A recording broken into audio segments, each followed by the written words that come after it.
پتنگ بازی کا کیا حکم ہے؟ شریعت اس حوالے سے کیا رہنمائی فرماتی ہے؟ پتنگ بازی کے جو نقصانات ہیں اور جو اس کے اندر خرافات ہیں وہ سب کے سامنے یہاں ہیں۔ ہم اگر دیکھیں جب بھی اس طرح کا کوئی سیزن آتا ہے، پتنگ بازی ہوتی ہے،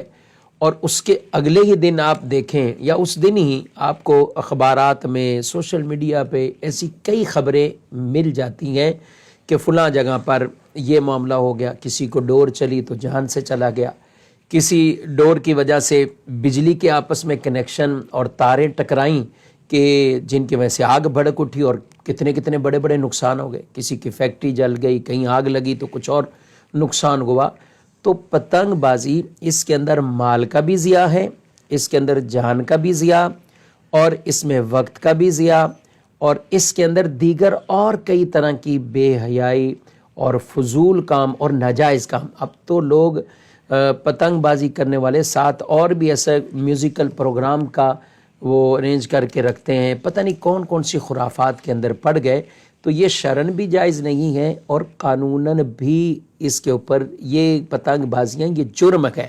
یعنی ایسا کاروبار کرنا یہ جرم ہے۔ تو لہذا شرعی طور پر بھی اس کی اجازت نہیں اور قانوناً بھی اس کی اجازت نہیں۔ اور پتنگ جو خرید رہا ہے تو پتنگ کا کوئی اور مقصد نہیں ہے، پتنگ بازی کے لیے جو پتنگ خریدنی ہے اس کا کوئی اور استعمال بھی نہیں ہے، فقط یہی یہ پتنگ بازی ہے، اڑانا ہے اس کو۔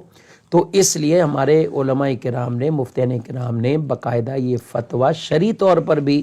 جاری فرمایا ہے کہ یہ جائز نہیں ہے، یہ ناجائز اور گناہ کا کام ہے، اور اس کے اندر یہ متعدد اس کے اندر یہ خرابیاں بیان کی گئی ہیں، اور قانوناً بھی چونکہ یہ جرم ہے، پکڑ دکڑ بھی ہوتی ہے، اور پھر جب پکڑے جاتے ہیں تو پھر کوئی رشوتیں دے رہا ہو، کوئی کسی اور طریقے سے، یا کم از کم اس کی عزت کا جو جنازہ نکلے گا، اس کی فیملی کی عزتیں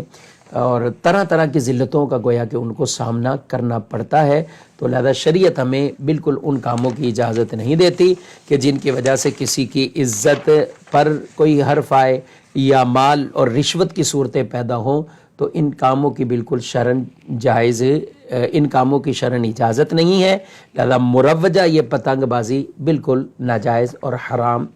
کے زمرے میں آتی ہے۔